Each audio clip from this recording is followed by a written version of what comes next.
How to change Facebook page name. Hello everyone, this is Max. Welcome back to another tutorial video. So let's start without wasting any time. Also make sure to watch this video till the end. So first of all, open our Facebook on your device. Now tap on the three lines at the top right corner. Now switch to your Facebook page account. Tap on the arrow down button and select the page you want to sign in. Now simply go back and scroll down. Now go to settings and privacy and open up settings. Now scroll down.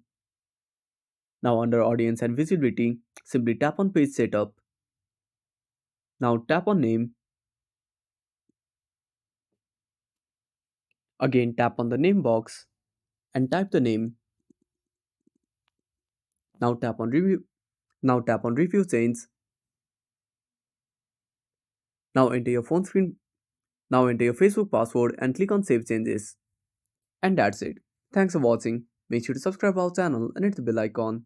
See you in the next video.